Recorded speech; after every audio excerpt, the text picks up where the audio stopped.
नमस्कार, एक बार फिर से हम बात करेंगे बिंदु चौहान, जो सामने देख सकते हैं आप, जो महिला किसान मोर्चा की उपाध्यक्ष है। उनसे बात हमने पहले भी की, दोबारा से बात करेंगे। मैम, महिला सशक्तिकरण की बात की जाती है, बेटी बचाओ बेटी पढ़ाओ की बात की जाती है।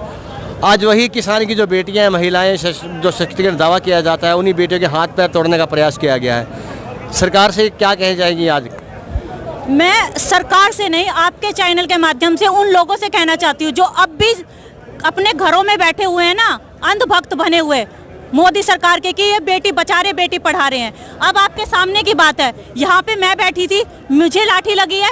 हमारे यहाँ पे लंगर में महिलाएं काम कर रही थी, उनके ऊपर भी लाठी चलाई गई है। जो लंगर बना रही थी। ये कौन सी बेटी बचाओ बेटी पढ़ाओ की बात करते हैं? स्कूल इन्होंने 2 साल से बंद करके, पढ़ाई तो इन्होंने सबकी बंद कर दी, लेकिन जहाँ तक बेटियों को बचाने की बात है, ये प्रशासन खुद उनके ऊपर अत्याचार करता है। ये सिर्फ झूठे जुमलेबाजी वाली सरकार है। इतनी घटिया, इतनी गंदी सरकार जब से हमारा देश आज़ाद हुआ कभी नहीं आई हैगी।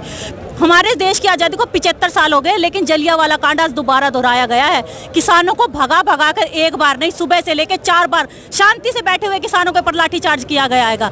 इतने तो बुरी तरह से वो अंग्रेज भी नहीं थे जो हमारे देश को गुलाम बना के बैठे थे, लेकिन मोदी सरकार ने सोच लिया है दोबारा से, जैसे ईस्ट इंडिया कंपनी के हाथों हमारा देश बिका था ना, अडानी अंबानी के हाथों हमारा देश को बेच के हमें दोबारा आर्थिक गुलामी की तरफ लेके जा रहे हैं। मैं आप लोगों के चैनल के माध्यम से बार बार उन लोगों से गुजारिश करना चाहती हूँ जो घरों के अंदर बैठे और ये कह रहे हैं कि किसानों का आंदोलन है, बाहर निकालिए। ये हम सब की आर्थिक आज़ादी का आंदोलन है। अगर ये आंदोलन विफल हो गया तो हमारा संविधान खतरे में पड़ जाएगा, खत्म हो जाएगा, खतरे में नहीं खत्म हो जाएगा। अगर इतना बड़ा आंदोलन अगर विफल हो गया ना, तो दोबारा किसी भी वर्ग की, किसी कौम की ये हिम्मत नहीं बचेगी कि वो कोई आंदोलन कर सके। तो मैडम, आपके नाक में से ब्लीडिंग हो रही है। हाँ, अब वही बात है, भाग दौड़ में सब कुछ, चोट लगी है, कहीं पे भी लग सकती है भाई, क्या क्या पूछेंगे। काफ़ी ब्लीडिंग हो रही है, तो फिर वही बात है। अब आप देख लीजिए, और आप लोग भी, आप जो घर में बैठे वो भी देख लीजिए और कुछ शर्म कीजिए। जब महिलाएं, हमारी बच्चियां, बेटियां सब सड़कों पे उतरी हुई हैं, तो आप घरों में कैसे रह सकते हो, ये बताइए। अभी आपने कहा कि घरों में आप लोग कैसे रहे, जो लोग घरों में आज बैठे हुए हैं और बैठकर सोशल मीडिया पर यहाँ के सारे हालात देख रहे हैं, उन लोगों के लिए एक विशेष जो संदेश है, महिला किसान मोर्चा के आप उपाध्यक्ष हैं, क्या कहना चाहेंगे उनसे? मैं क्या अपील करना चाहेंगे उनसे? जो लोग सोशल मीडिया पे सिर्फ लाइक का बटन दबाकर ये सोचते हैं ना कि हमारा काम खत्म हो गया, रोडों पे मरने के लिए कोई और पहुंच जाएगा। आज इस देश में हर एक बंदा चाहता है कि इस लड़ाई में भगत सिंह भी हो, रानी लक्ष्मीबाई भी हो, लेकिन पड़ोसी के घर में हो जाए। हमारे घर के बच्चे सुरक्षित रहे, हमारे घर की बहू बेटियां सुरक्षित रहे। रानी लक्ष्मीबाई ने भी लट खाए थे, भगत सिंह ने भी लट खाए थे। अगर वो तब ना उठते तो हमारा देश आज़ाद नहीं होता। अगर मेरे ये भाई अब घर से बाहर नहीं निकलते, तो अगर ये चाहते तो ये भी घर में बैठ सकते थे। दर्द इनको भी होता है, हमें भी होता है, लेकिन सिर्फ लाइक का बटन दबा के, शेयर का बटन दबा के आप ये मत सोचिए कि आपकी लड़ाई खत्म हो गई है। सड़कों पे उतरना पड़ेगा, यही मौका है। अगर अब चूक गए तो आगे आपको कभी ये मौका नहीं मिलेगा। सरकार से क्या कहना चाहेंगे? आज पूरे हालात जो बने हुए हैं, लगभग 1 साल होने वाला है, 26 नवंबर को 1 साल हो जाएगा, और काफ़ी जो हालात है ख़राब है देश के अंदर किसान आंदोलन को लेकर। आप व्यक्तिगत रूप से सरकार से क्या कहना चाहेंगे? मैं सरकार से यही कहना चाहती हूँ, अब तो शर्म कर लो, शर्म कर लो। आज़ादी के बाद इतना लंबा आंदोलन कोई नहीं चला।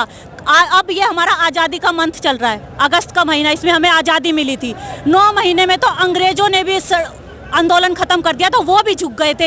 यहाँ पे 9 महीने से ऊपर हो गया और उसके बाद ये लाठी चार्ज हो रहा है। इस आज़ादी की तो कम से कम कुछ शर्म कर लो, जिस आज़ाद देश के तुम मंत्री बने बैठे हो, प्रधानमंत्री बैठे हो, और महिलाओं के साथ ऐसा अत्याचार, ये तो वो लोग भी नहीं करते थे। इन्होंने तो अपनी सारी हदें पार कर दिया, हर लिमिट क्रॉस कर चुकी है। शर्म करो। बेटी बचाओ बेटी पढ़ाओ का नारा देने से कुछ नहीं होता। आंदोलन में बैठे हुए लोग इसी देश के हैं जिन्होंने उनको वोट दिया हैगा। कम से कम इतना तो अपने अंदर हिम्मत रखो। 56 इंच का सीना बोलने से नहीं होता। हिम्मत है तो कम से कम आके बात तो करो, और अगर आके बात करनी है तो कॉर्पोरेट के दलाल बन के नहीं, देश के प्रधानमंत्री की तरह आके बात करो। किसी कंपनी का दलाल बनना है तो बिकना है तो खुल के बिको ना, ऐसे आड़ में क्यों बिकते हो? इतना डर अपने देश के किसानों से, इतना डर। वैसे तो कहते हैं फ़ोन कॉल की दूरी पे, कहाँ है उनका वो फ़ोन? खराब हो गया है। किसी मंत्री की तरफ से, किसी प्रधानमंत्री की तरफ से अभी तक कोई बयान नहीं आया। जनवरी के बाद कोई वार्ता नहीं हुई किसानों के साथ। हम लोग कोई यहाँ पे कुछ करने के लिए, गलत करने के लिए नहीं बैठे हुए। अगर गलत करते तो हम भी अपने घर से बाहर निकले। मेरे पति अपने साथ लेके आता है मुझे। मेरे पिताजी कहते हैं जाओ बेटा, यही मैं यही कहूँगी कि हर एक नागरिक जाग चुका है, अब आपको सुधरने की ज़रूरत है, वरना 2 साल के बाद सत्ता तो बदलनी है, देश में रहने लायक भी नहीं रहोगे। बहन जी चलिए, ग्राउंड में भी आपसे अपील करता है कि आपको जैसे चोट लगी हुई है और आपके नाक से ब्लीडिंग हो रही है, पहला अभी इसका भी थोड़ा यहाँ व्यवस्था है, इलाज की भी है। हाँ चोट देख रहे हैं सब तो काफ़ी, हाँ इनके पति हैं, इनके चोट लगी है, नाक से ब्लीडिंग हो रही है, फिर भी डटी हुई है मोर्चे पर और काफ़ी निराश हैं और काफ़ी परेशान भी हैं ये। और शर्म भी नहीं है, अब जुड़े रहिए, लगातार बने रहिए, हम आपको पल पल की जो रिपोर्ट है वो बस्ताड़ा रोड टोल प्लाजा से हम लगातार दिखाते रहेंगे। राष्ट्र निर्माण की जानकारी के लिए ग्राउंड मीडिया चैनल को सब्सक्राइब करें और शेयर करें।